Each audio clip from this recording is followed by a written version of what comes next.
تو جو لوگ اپنے آپ کو آل ابراہیم کہتے ہیں، در حقیقت انہیں بھی یہی تعلیم دی جا رہی ہے کہ جس طرح تمہارے باپ ابراہیم ہر قسم کے شرک سے پاک تھے،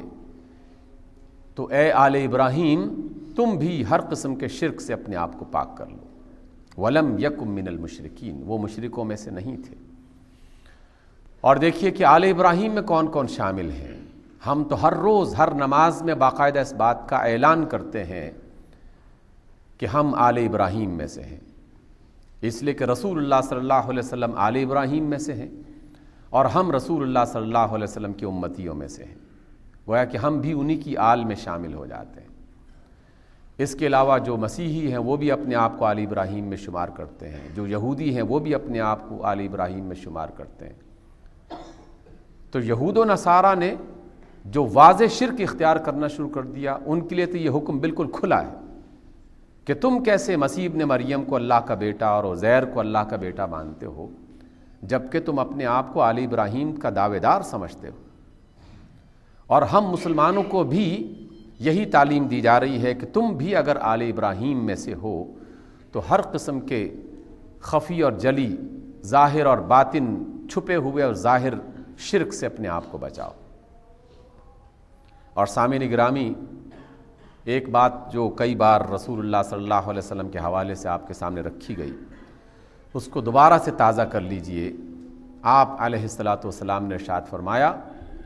کہ وہ شخص جو دکھاوے کی عبادت کرتا ہے،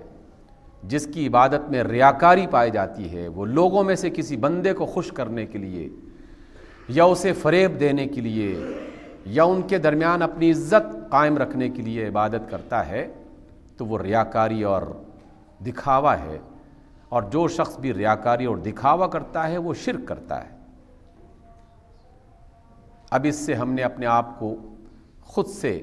اس حوالے سے پوچھنا ہے، اپنے آپ سے پوچھنا ہے، اور اس حکم کو اپنے سامنے رکھتے ہوئے سوال کرنا ہے کہ کیا ہم اس شرک سے اپنے آپ کو بچا رہے ہیں؟ بتوں کے شرک سے تو ہم نے بچا لیا، کوئی ہمارے سامنے لات منات اور سومنات کی شکل میں کوئی بت نصب نہیں ہے، لیکن وہ بت جو ہمارے دلوں میں بعض اوقات آ کے بیٹھ جاتا ہے، چپکے سے ہمیں اس کا احساس نہیں ہوتا، رسول مکرم نے اس کی طرف ایک اشارہ فرمایا ہے کہ ریاکاری بھی ایک طرح کا شرک ہے۔ کیونکہ شرک کیا ہے کہ ایک کام اللہ کے لیے کیا جائے اور ساتھ ساتھ یہ ارادہ اور نیت بھی کر لی جائے کہ چلیں اللہ تو خوش ہو ہی رہا ہے، لیکن اس کی وجہ سے میں لوگوں کو بھی کچھ خوش کر کے اور ان سے بھی کچھ عزت وقار، کچھ اور اس طرح کی چیز حاصل کرنے کی کوشش کر لوں۔ نبی رحمت علیہ الصلاۃ والسلام کا یہ فرمان بھی ہم بارہا پڑھ چکے ہیں، سن چکے ہیں، سنا چکے ہیں۔ آپ علیہ السلام نے فرمایا کہ اللہ تعالیٰ بہت غیرت رکھنے والی ہستی ہے، اور وہ اس بات کو کبھی پسند نہیں کرتا کہ کوئی شخص عبادت اس کے لیے کرے اور اس کی نیت میں یہ بھی شامل ہو کہ اس میں فلاں بھی خوش ہو جائے تو کیا حرج ہے۔ آپ علیہ السلام نے فرمایا کہ جب بھی کوئی شخص یہ کہہ کے عبادت کرتا ہے کہ یہ اللہ کے لیے ہے اور فلاں کے لیے بھی ہے، تو اللہ تعالیٰ کی طرف سے فوراً ندا آ جاتی ہے کہ جناب یہ فلاں کے لیے ہی ہے، اللہ کے اس میں کوئی حصہ نہیں ہے۔ اللہ تعالیٰ کو ایسی عبادت کی کوئی ضرورت نہیں ہے جس میں دوسروں کو خوش کرنے کا مقصد بھی شامل ہو۔ اس لیے ابراہیم علیہ الصلاۃ والسلام کی یہ بھی ایک خوبی اور صفت بیان کی گئی کہ وَلَمْ يَكُ مِنَ الْمُشْرِكِينَ، ابراہیم مشرکوں میں سے نہیں تھے، کسی بھی قسم کا شرک وہ نہیں کیا کرتے تھے۔ اور کیا خوبی تھی؟ شاکراً لِأَنْعُمِهِ، اللہ کی نعمتوں پر شکر کرنے والے تھے، وہ ایک شکر گزار بندہ تھا اللہ کا، جو ہر نعمت پر اس کا شکر بجا لایا کرتا تھا۔ اور سامعین گرامی، شکر ایک بہت بڑا موضوع ہے اور بہت نازک قسم کی کیفیت کا نام ہے، اور اس کی بہت ساری صورتیں اور حالتیں ہیں۔ شکر کی ایک حالت وہ ہے جب ہم کسی نعمت کو استعمال کرنے کے فوراً بعد اپنی زبان سے اللہ کی تعریف کے کچھ کلمات ادا کرتے ہیں، سبحان اللہ کا لفظ ادا کرتے ہیں، الحمدللہ کا لفظ ادا کرتے ہیں۔ یہ شکر کی ایک کیفیت اور شکر کا ایک حال ہے۔ لیکن اس سے بڑا شکر جو ہے وہ اللہ کی نعمت کو صحیح طور پر، صحیح مقام پر اور صحیح مقصد کے لیے استعمال کرنا ہے۔ اس نے اگر، اس ذات نے، اس اللہ نے مجھے اگر بولنے کی صلاحیت سے نوازا ہے تو میری قوت گویائی کا شکر یہ ہوگا کہ میں اپنی زبان کو اس کی رضا کے لیے، اس کے پیغام کو پہنچانے کے لیے،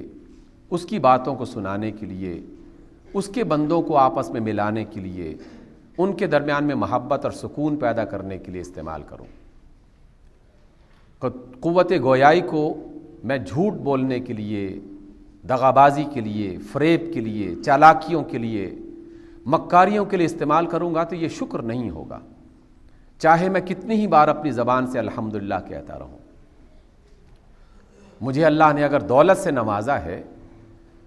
تو دولت کا شکر ایک تو یہ ہے کہ جیسے ہی آپ نے کوئی اچھا کھانا کھایا، کوئی اچھا مشروب پیا، کوئی اچھا لباس پہنا، کسی اچھی گاڑی میں سوار ہوئے، کسی اچھے گھر میں داخل ہوئے، کوئی نعمت میسر آئی تو فوراً الحمدللہ کہا، سبحان اللہ کہہ دیا۔ لیکن شکر کی عظیم ترین حالت یہ ہے کہ اس اللہ کے مال کو صحیح مقام پر، صحیح مقصد کے لیے خرچ کیا جائے۔ یہ اس کے شکر کی سب سے خوبصورت شکل ہے۔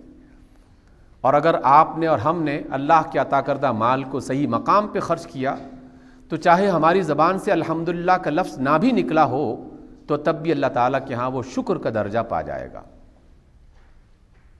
ہمیں اللہ نے اولاد سے نوازا ہے اور اولاد کو دیکھ کر خوش ہو جانا یہ بھی ایک طرح کا شکر ہے، اور اپنے اولاد کی تعریف بیان کرنا یہ بھی اللہ کا شکر ہے، اور اللہ سے اس بات کا ذکر کرنا کہ اللہ تیرا کرم کہ تو نے مجھے بیٹوں سے، بیٹیوں سے نوازا، بیٹیاں نوازی تھیں تو اب انہیں رخصت کرنے کی صلاحیت بھی نوازی، اب وہ اپنے گھر کی ہو گئیں۔ ایک مسلسل اللہ تعالیٰ کی نعمتوں کا سلسلہ جاری رہتا ہے۔ لیکن شکر کا ایک سب سے عظیم ترین پہلو یہ بھی ہے کہ وہ اولاد جو ہمیں اللہ رب العزت نے ایک نعمت کے طور پر عطا کر رکھی ہے، ہم ان کے کردار کو اتنا سنوار دیں کہ بعد میں وہ ہمارے لیے ایک صدقہ جاریہ بن جائے، اللہ کے بندے بن کے رہیں، اور وہ اللہ کے بندوں کی صورت میں ایک خوبصورت تعارف اس دنیا میں پیش کرنے والے بن جائے۔ تو اولاد کے حوالے سے اللہ کا یہ ہمارا شکر ہوگا۔